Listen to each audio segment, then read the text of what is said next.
I'm Henry Quilter, and welcome to Buckingham News. Our top stories.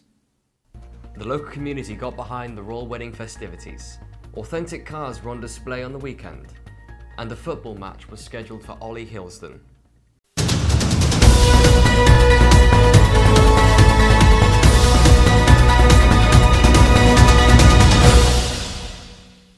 Buckingham Town Council organised a traditional royal wedding party for all of the community to enjoy at the new Lace Hill Sports and Community Centre last Sunday. Joanna Hall has more. It was red, white and blue across Buckingham. The royal family nuptials between Prince Harry and Meghan Markle at Windsor Castle were streamed live from the BBC, projected up onto the sports hall wall from about 10 a.m. on Saturday. The atmosphere in the hall was one of peace, love and togetherness. People from all ages sat quietly watching the ceremony. Children were completely absorbed by the beautiful bride and groom. There's lots of families outside enjoying the sunshine and the fish and chips and the ice cream too. I think everybody's enjoyed watching the ceremony together. And then I think we're all just waiting now for the party to start.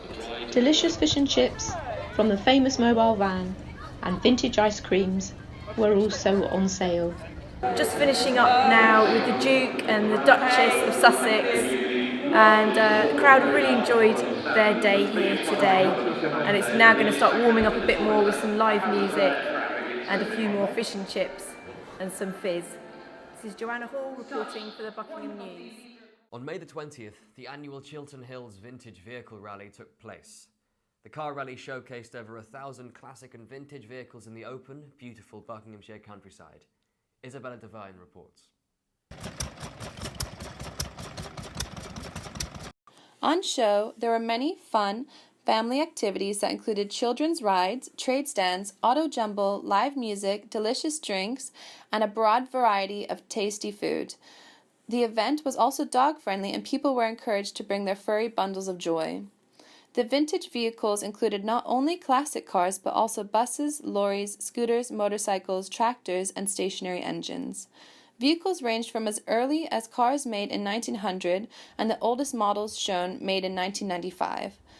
Not only British classics were displayed, but also vintage American cars and other car brands from around the world.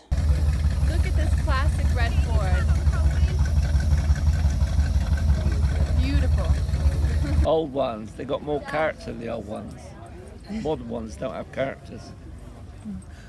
I've got my own business as a car garage, and we're all volunteers that do this, so it doesn't matter what you do, what your business is, we all put in effort to make this happen. Currently here at Chiltern Hills Car Rally, enjoying all the lovely cars in this fabulous weather. There's tons of people that have showed up. The turnout is great, enjoying the music, the food, the atmosphere, and of course the cars. This is Isabella Devine reporting for Buckingham News. On Monday, there was a rally in Milton Keynes Station in aid of a new political movement. Tolu Durasun Mieti has more.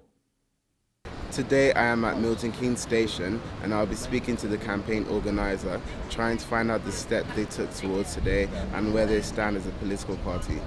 We asked one of their campaigners what their policies are on current pressing matters such as Brexit and immigration.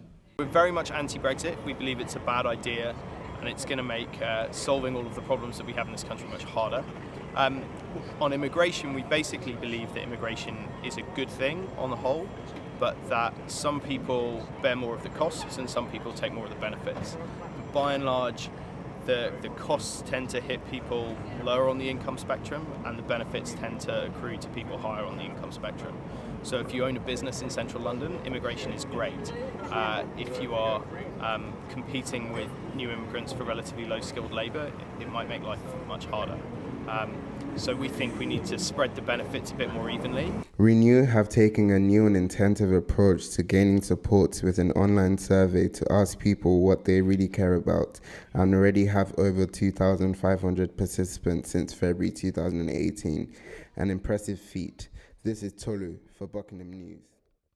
From the 14th to the 20th of May, it was National Vegetarian Week, with a recent poll saying that 3 million people in the UK are vegetarian.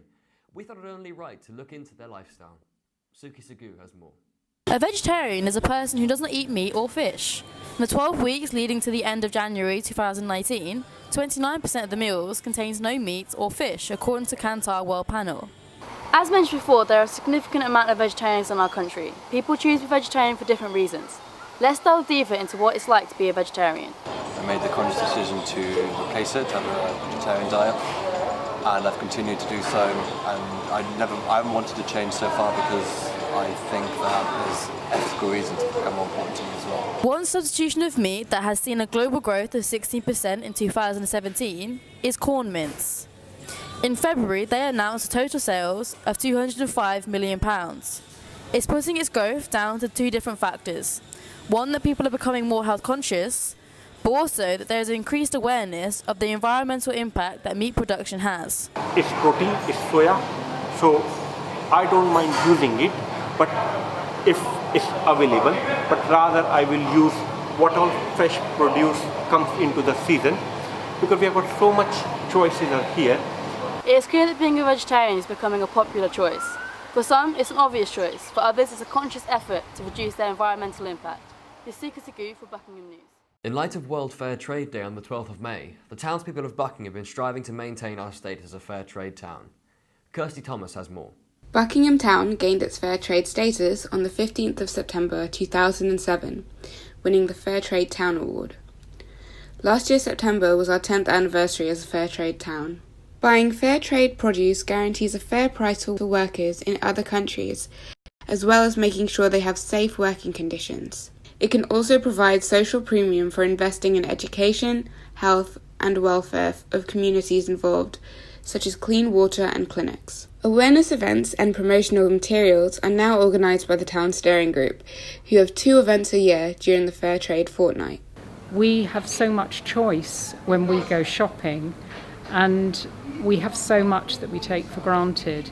And I think we sometimes forget that there are people who struggle to have enough money to feed their family or to buy medicines, send their children to school. The idea of being a fair trade town is that we have a lot of people supporting the farmers and producers in other countries and adhering to the fair trade principles. So good prices, good conditions for working and that sort of thing. For more information about fair trade, feel free to contact the chair of the steering group, Margaret Gately, or for more information about the Fair Trade Society, feel free to contact Quente Blairford, our Vice President. This is Kirsty Thomas for Buckingham News. Established author and Vice Chancellor at the University Anthony Selden teamed up with Oladimeji Adedoye on their new book, The Fourth Education Revolution. Olivia Parcell reports at the book launch held at the University of Buckingham. Artificial intelligence, also known as AI, has been around since 1956. It is the intelligence demonstrated in machines rather than those in natural intelligence, such as humans and animals. It is defined as the study of intelligent agents. Informally, the term is when a machine mimics cognitive functions that other humans compare to human minds. It's quite possible that as we integrate artificial intelligence more into the classroom, we will start to see less teachers in the classroom. However, at the same time, it's quite possible that the role of the teacher is not going to be diminished so much as it is going to evolve into something else as AI begins to take over some of the roles that teachers currently occupy. With the way technology is evolving, we could see an increase of artificial intelligence used in education. This is Olivia Parcell for Buckingham News. The weekly Buckingham Park Run organised a royal wedding-themed version last Saturday morning. The event was a great success with a turnout of 273 runners. The run, which starts every Saturday at 9 a.m. at the Bridge Street Skate Park and is 5 kilometres in total, also celebrated its 4th birthday on the day. And now over to sports with Mariam. Thank you, Henry. A local charity football match took place on Saturday afternoon in aid of Buckingham local Ollie Hilston, who has been diagnosed with a brain tumour. The game, set up in conjunction with the Mitre Pub, was to raise money for the charity to deal with Ollie's treatment. Philip Johnson has more. Here at the Lace Hill Sports and Community Centre, Buckingham United FC took on contenders from the Mitre Pub in aid of the charity. On the warm Saturday afternoon, many spectators turned up to support Ollie's fight. The charity has so far raised over £62,000 in 3 months to fund a vaccine for Ollie, known as DC Vax L, which is currently unavailable on the NHS. Unfortunately, this is the second time that Ollie has been diagnosed with a brain tumour, after first celebrating the all clear in December 2014. Saturday's game raised just over £1,600 for the charity. Would I do it again? Absolutely. I think it's going to become an annual event now, whether there's brain tumours involved or not. I think it's just going to be an event. I found it impossible to say no, quite frankly, because it's in a great cause. It's a beautiful day. It's with all the regulars from the Mitre, and everyone's up for a bit of fun. The final score was 6-2 to Buckingham United, but nobody was really counting, as the real winner here was Ollie. This is Philip Johnson for Buckingham News.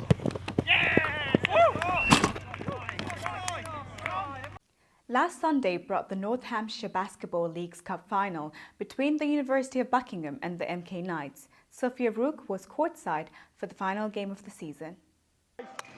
The Barons were quick out of the gates on Sunday, scoring the first basket against Division 1 team MK Knights. The university team knew that an intense pace and unrelenting defence was the only way to run down the opposition. Trading buckets for the majority of the first quarter left little point gap, although it was evident from the start that the Knights had the upper hand in executing their layups. The second quarter saw a minor spurt from the university team as they clamoured to maintain the small point gap. The Barons bagged some clean threes and a couple of fast breaks that increased tempo and created a stir amongst spectators. However, the sheer intensity of gameplay took its toll physically and mentally, with players on both sides appearing worn by half-time. A change in tactics going into the third quarter saw the Barons playing man defence as opposed to zone, which they'd been assigned since tip-off. High emotions and a breakdown in tactical cohesion left a less than hopeful team and led to minor confrontations between players and coach. The 3 minutes lost to this change in dynamic saw the 7-point gap expand drastically as the Knights stormed ahead, taking advantage of the defensive breakdown. Tensions were high as the final quarter rolled around. Controversial reffing led to numerous opposition fouls going unnoticed, and the Barons consequently lost out on some necessary free throws that could have swung the game. Trouble escalated when both number 9 and number 1, the two vital towers on court, racked up 4 fouls each and were left restricted for the remainder in the fear of being struck out. That reality came true for number 4, who received a technical for walking away from a confrontation with the official. With the irreparable point gap established in the third quarter, the Barons knew victory was low on the cards. However, the same spirit that got them to the history-making final saw them fight to the end with the same determination. We'll have to see what next year's Cup has in store. This is Sophia Rook for Buckingham News. And now, back to the studio. It's National Whiskey Day, and what better way to celebrate than Matt Harris cooking his own whiskey burgers? The face of food has more.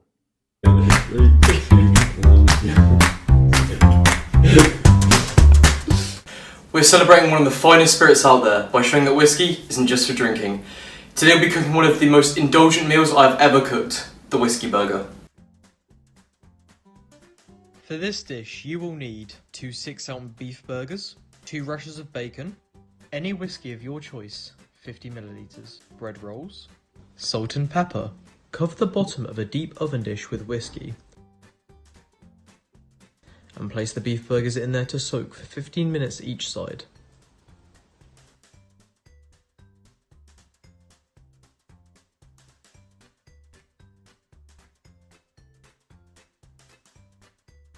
Fry the bacon until it's as crispy as you like. Take the bacon out of the pan. When it has cooled down, shred it and leave it to one side. Put a little cold water in the pan and wipe it out. Fry the burgers for roughly 5 minutes to get a medium rare heat. Make sure to flip after every minute. Season the burger with salt and pepper. Butter. And place cheese on the top for the last minute to get it melted.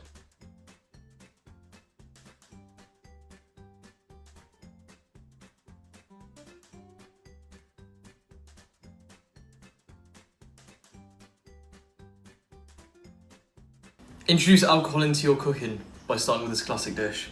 For Buckingham News, this is Matt Harris. For watching Buckingham News. We'll see you next time.